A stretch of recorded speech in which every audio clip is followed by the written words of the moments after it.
What does Trump forcing Zelensky and Europe to do, and when will he finally hit the Kremlin with sanctions?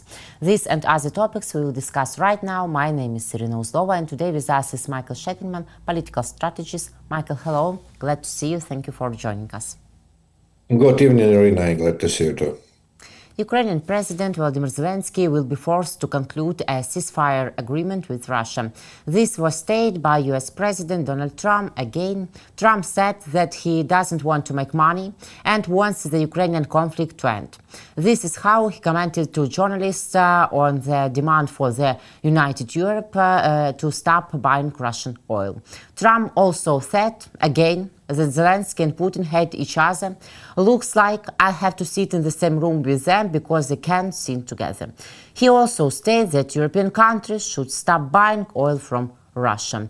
So maybe Trump should have put more pressure on Russian dictator Putin and force him to sit down at the table for real negotiations and sign a really fair peace deal, because it seems like he's starting from the wrong place.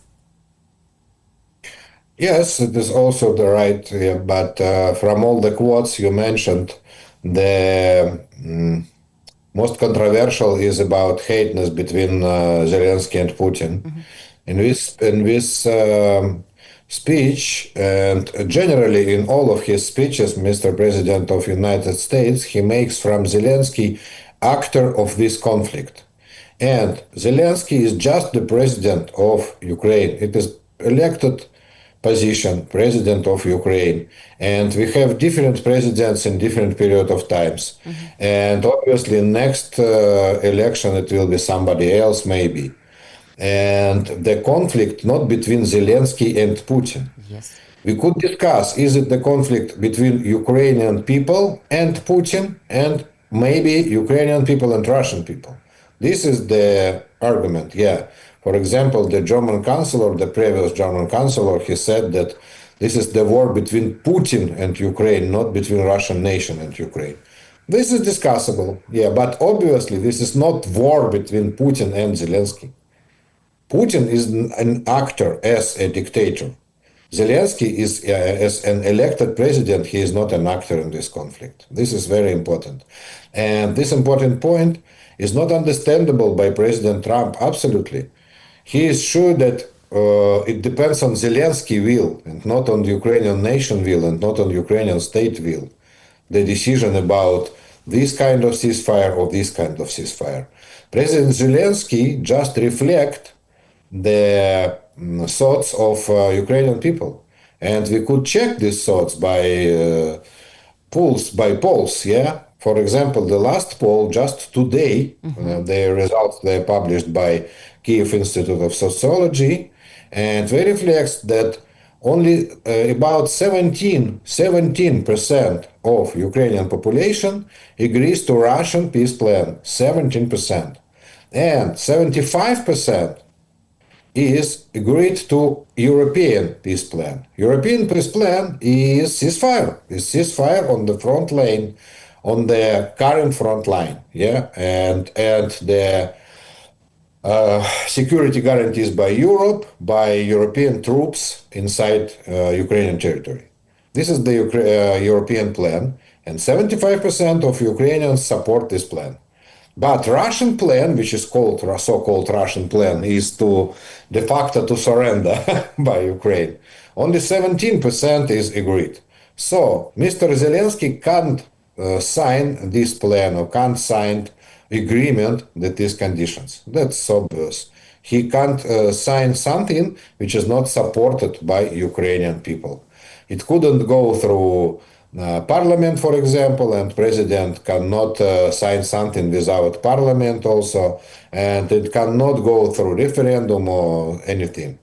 And also most of Ukrainian people, and when I say most, it is about 80-90%, is not agree to seize any territories to Russian Federation. That's it. That is a result. And the next step, yes, with all other arguments, all other points by President Trump, we agree. We absolutely agree that we need the direct negotiation between Zelensky and Putin, and Mr. Zelensky is ready.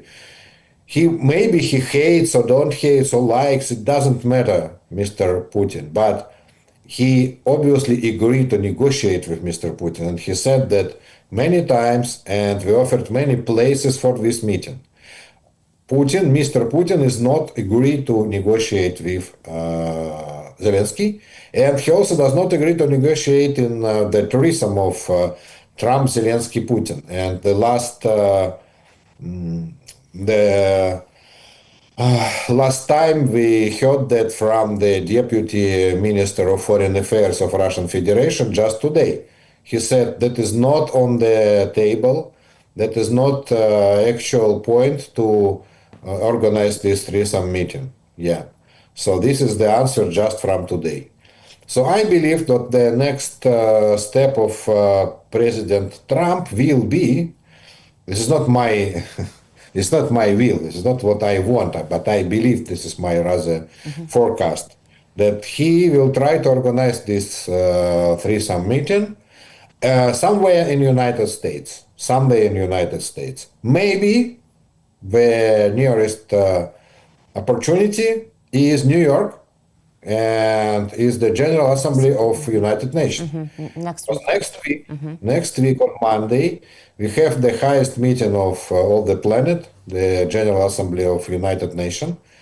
And Mr. Putin, despite being the international crime person, he still could come to United Nations because United Nations buildings then were extraterritorial and nobody could arrest him inside these buildings. So President Zelensky, obviously we heard it from Mr. Rubio that President Zelensky will visit this General Assembly, and President Trump also will visit this General Assembly, and they will have a meeting. We heard it today from Marco Rubio. So the one step which President Trump should do, and I believe this is his will, is to call President Putin and to invite him. It's very interesting thought, but Michael, for Putin, it is very long and dangerous road from Moscow to New York. Why? I don't see any problem.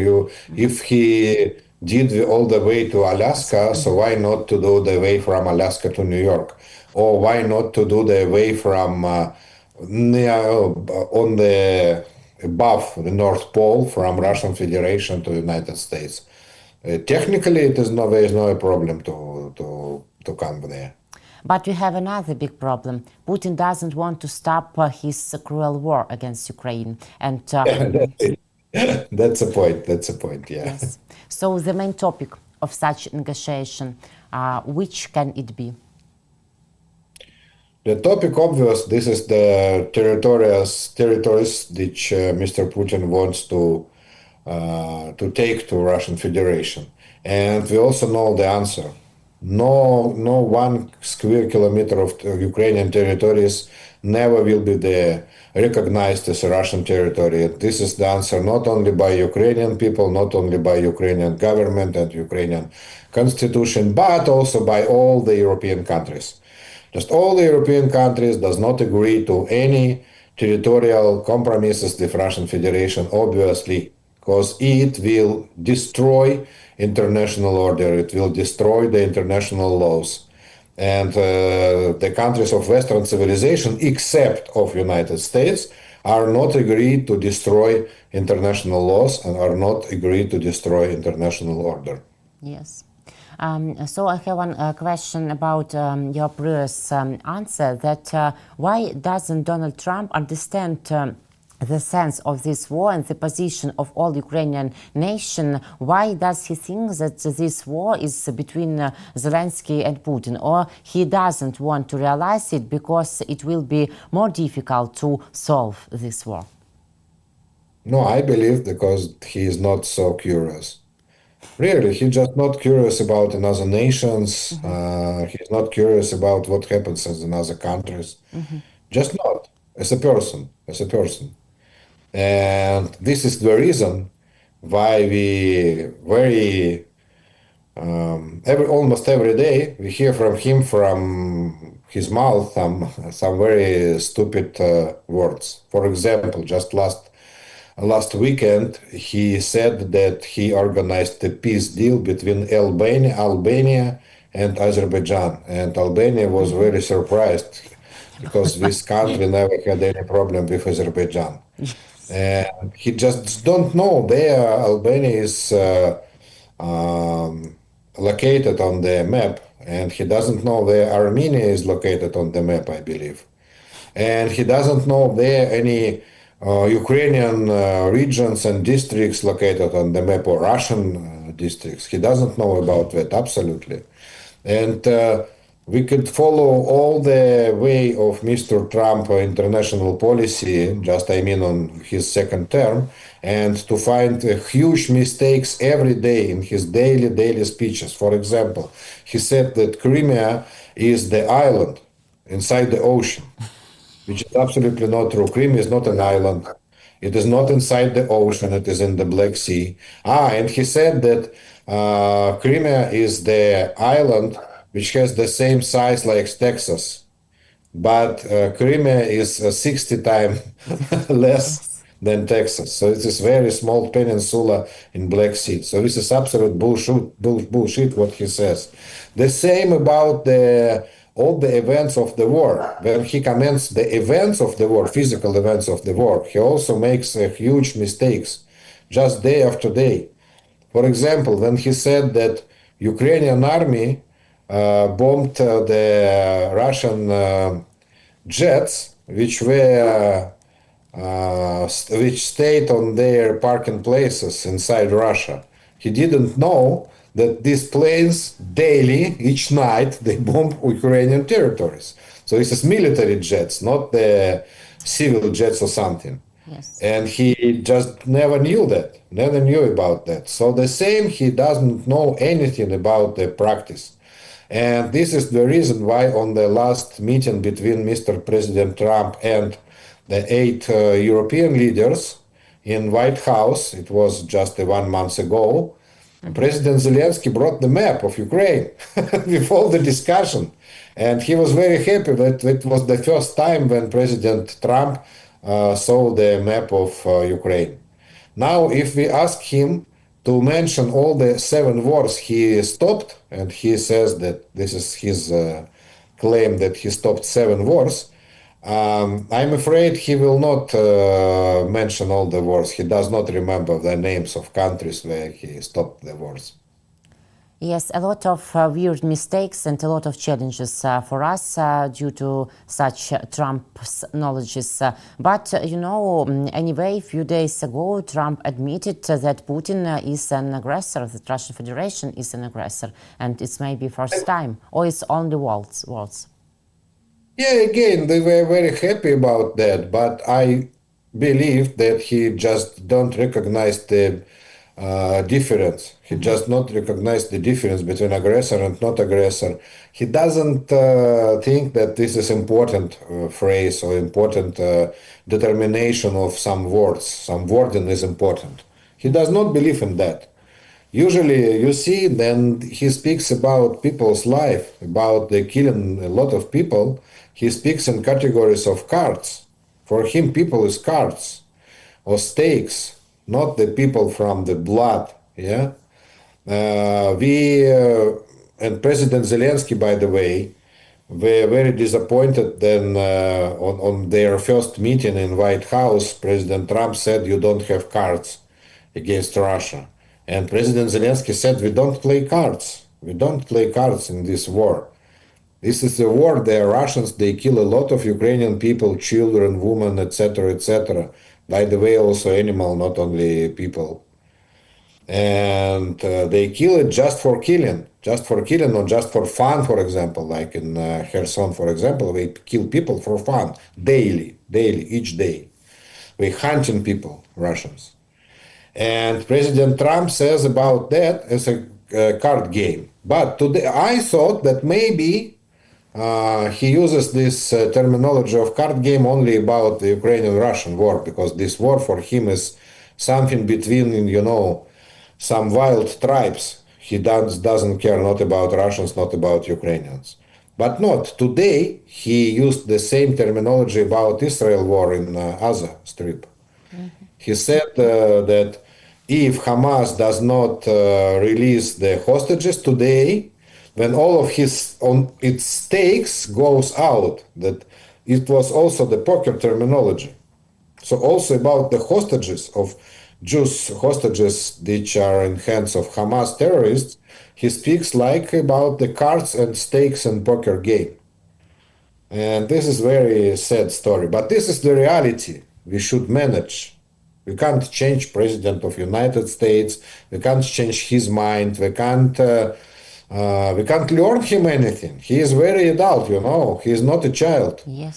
So certainly, our policy, I mean not only Ukrainian but also all the Western world, should just work with that fact that President of United States is not curious person, is not educated person, is not person with knowledge, is not person who wants this, you know, to trust some people with knowledge, to trust some expertise. We never heard and never seen his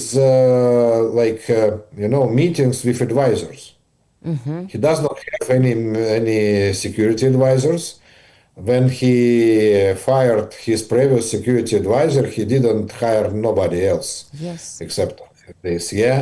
And when he started just his term, so he had this guy Elon Musk inside White House, who also fired 1,500 specialists, experts from foreign ministry, yeah, State Department. And now President Trump does not have anybody with expertise. And when Stefan Witkov, for example, he flies to Russian Federation to negotiate, he also does not take any professionals with him. No entrepreneurs, no advisors, just nobody, not any technical stuff. And from this, we have a lot of mistakes and misunderstanding. And when Mr. Witkov come to President Trump and says Putin is ready to withdraw its forces, Russian forces, from Kherson and Zaporozhye district, which is not true, which is just lie, absolute lie by Witkov. President Trump has nobody nearby, has no expert nearby who could tell him, no, that is not true. That is just lie. Because President Putin can't say that physically. That's it. That's the situation. Ridiculous behavior, but we have what we have, and really we have such Trump for us and for the whole world. United States Treasury Secretary Scott Bessent said that the war in Ukraine could end within 60-90 days if Europe imposes significant secondary tariffs on countries that buy Russian oil, reports Reuters and Bloomberg about it. For example, Scott Bessent also added that the Donald Trump administration will not impose additional tariffs on Chinese goods to stop China from buying Russian oil unless European countries apply their own high tariffs on China and India. At the same time, Bloomberg reported that European Union postpones 19th sanctions package against Russia due to Trump's demands. So, first question, do you believe that with such conditions the war really can end in 60-90 days? At least after this claim by Scott Bessent, I know who stands after these Mr. Trump ideas about 60 days or 50 days. You remember all of this Ultimatums. yeah, exactly. This countdown by Mr. Trump about Russian Federation, for example, or about China, or about European Union when he postponed the new tariffs for 30 days, 60 days. So obviously this is the methodics of Scott Bessent, yeah, because now we also speak about the sanctions or tariffs, and this is Scott Bessent who stands after that, yeah. If it will be working, I'm not sure. I can't calculate. This guy, he can calculate the, let's say, not the diversity, but I don't know how to say that. how long could Russia survive under this or these sanctions, for example? This is very, very economical calculation, which just can't do that. I have no qualification for that, yeah. But it doesn't look like that, about 30 days or 60 days. It doesn't look. Because we saw as United States, they imposed the new tariffs against India, 50% on all the goods of India for the trade with Russian oil. But India did not stop to trade Russian oil. That's it. So we are not sure that immediately after new fares, new tariffs against China, China will stop to buy Russian oil. If we were sure that China will stop to buy Russian oil, yes, it would work, obviously. Could Russia survive without any external money and external supply of goods more than 30, 60 days? No, it can't survive. Yeah, obviously. Here I agree that Russia is not self-sufficient state, is not self-sufficient territory. This is territory which does not produce nothing except of maybe weapon and oil, but also weapon and oil they not produce themselves. They produce it with Chinese technology, Chinese engineers, and the slaves from Central Asia. So Russians itself, they just can't produce nothing. And they just count the money from Chinese money, yeah, and buy some food from China and cars, etc., etc. By the way, today we heard the good news that Russia does not have any money, and Russia buys goods from China not for money, but for wheat, for example, Yes. and for other food, and for something which produced by agriculture, yeah, produced by agriculture, or by some fertilizers, for example. That's it. So this is the good news. So obviously, Mr. Besant, he's right, and tactically about this, I don't know. But in an interview to Sky News, Ukrainian President Volodymyr Zelensky said that Donald Trump has enough force for Putin to fear him only by himself. Why does Donald Trump need Europe so much to impose sanctions and to make pressure bigger on Russian Federation? Why doesn't he want to show an example for the whole world that he is confident, strong leader? Just a second. He gave an example. He enforced the sanctions against India, And not the soft. sanctions. Yeah, he enforced the fares against India, and why it didn't help us? Only because of Europe behavior. Because India knows that it could buy the oil from Russian Federation to produce the fuel from this oil and to sell it to Europe. And this is the point which was mentioned by Trump. And we put the sanctions, not the sanctions, fares, tariffs, what do you want, against India. And our American economy suffered by that. And you, Europeans, you just have a new revenue from this business, from India, from Russian oil, from India, yeah? So we will pay for that, the money to you, to Europe. It is the same situation like Mr. Trump had in his first term as a president. Then he came to Europe and said, just a second, we are NATO leader, United States. We spent $1 trillion for the national security, and we paid to the NATO de facto, yeah, for the security of all the NATO states. And you, NATO states, you buy Russian gas, the cheap Russian gas. Yes, And it's you true. give the money to Russia to weaponize Russia. We pay for our weapon, and you pay for Russian weapon.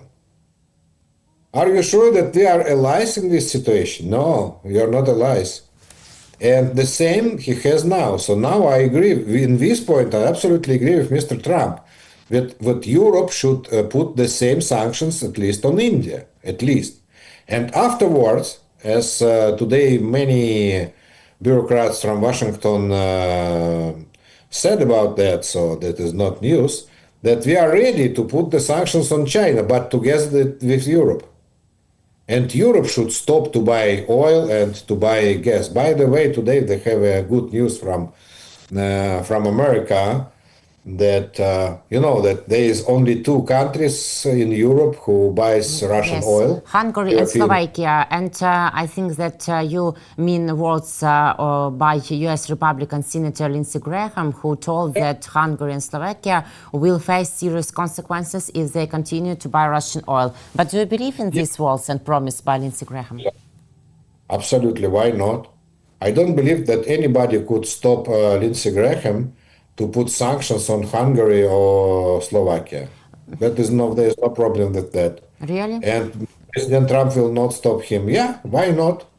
We heard some claims from Slovakian leadership and Hungarian that Trump supports that they buy the oil, but we never heard it from Mr. Trump. We heard it from Fico. We heard it from Yes. Orban, but not from Trump. And I believe that Trump disappointed that they buy the oil from Russia because he wants them to buy oil from United States. This is his idea. He wants everything. Yeah, he wants everything, not only that Europeans will stop buy oil from Russia. He wants that Europeans start to buy oil from United States, and this is part of the deal between European Union and United States, which was concluded in Trump's golf club in some Scottish city. I don't remember the name, between Ursula von der Leyen and President Trump. And part of this agreement is 750 billion euros, which European Union should spend on American gas and oil during the next 3 years, which means 250,000 billions of euro annually, which is huge amount, huge amount. Europe does not pay this amount to Russian Federation. It means that Europe should stop not only buy oil and gas from Russian Federation, but also to stop buy gas from Qatar and oil from Saudi Arabia. De facto, it means that. Yeah. So absolutely, I believe that Trump wants to stop Slovakia and Hungary to buy oil from Russian Federation. And Senator Graham is just an ally of Mr. Trump in this question, not the enemy of Mr. Trump. Ukrainian President Volodymyr Zelensky announced the arrival of US President Donald Trump to Europe in the coming days. He should visit Great Britain, as I understand, maybe not only this country. Maybe Europe and Trump will find a common position during this visit. There is a negotiation between the working groups of European Union and US. Yes. And last week, a week ago approximately, we had a visit by Mr. O'Sullivan, who is responsible in the European Commission for the sanctions against Russian Federation from the European side. And he had a meetings in Finance Ministry in the United States and Energy Ministry in the United States. And the Minister of Energy of the United States, after these meetings, he proclaimed that they agreed about new sanctions. Generally, they agreed about the common sanctions between US and Europe against Russian Federation. Afterwards, on Friday, I believe, there was some claim by press secretary of European Commission, and she said that also there is an agreement between United States and European Union about the new package of sanctions. That the new package, the 19th package of sanctions against the Russian Federation, will be not only European but also American. The common package of sanctions. So I believe that this negotiation is continuous. This negotiation, we have it every day in some working groups. And this is not the job of President Trump to negotiate these details. How many oil, how many gas, and till which date. For example, the dates which were mentioned by Ministry of Energy of United States, that Europe obligated to stop to buy gas on spot market from the end of this year. So it means in 3 months, Europe just stopped to buy any gas on a spot market, Russian gas on spot market. And by the way, now Europe is the biggest buyer of this gas on spot market. Yes. And Europe obligated to stop that immediately. And Europe obligated to stop buy pipeline gas in 1 year. So if it's true, so this is, I believe this is good enough for American government because it means that from the January 1st, Europe to take an obligation to buy American gas instead of European because there is no another gas on the market. When we speaking about the liquid gas, LNG or something like that, yeah, liquid natural gas. So they have only Russian, Qatarian, and American gas in the big quantities, yeah, enough for European market. So it means that Europe are ready from the January 1st to change Russian gas to American, which is absolutely good news for American producers and for American government. And very bad news to Russian Federation. And Michael, about bad news for Russian dictator Putin, the last but not least question to you. Ukrainian Special Operation Forces struck the Saratov oil refinery in Russia on the night of September 15-16. General Staff of the Armed Forces of Ukraine admitted this information. Explosions and fire were reported in the area of the facility. So I understand now that these steps and these strikes still are the best sanctions. Yeah, exactly. This is also President Zelensky mentioned that this is the really working sanctions, and this is the oil refinery number 14 during last couple of months, which were destroyed by Ukrainian air forces. Number 14, but we should take into account that part of them were stricken 2 times or 3 times. And by the way, this in Saratov, this is the the third strike during the last 3 months. And it's an effective result, it seems, to all of us. And we are very thankful to all our Ukrainian forces. Michael, and I say thank you very much today. Thank you for your thoughts, professional and clever, and for your time, for your opinion. See you next week. Take care, please. Thank you, Iryna. Bye-bye. Michael Sheitelman, Ukrainian political strategist. My name is Iryna Uzlova. Guys, thank you for joining, watching us. Please subscribe to our YouTube channel, Michael Sheitelman and War and Politics 24. See you next week. Goodbye.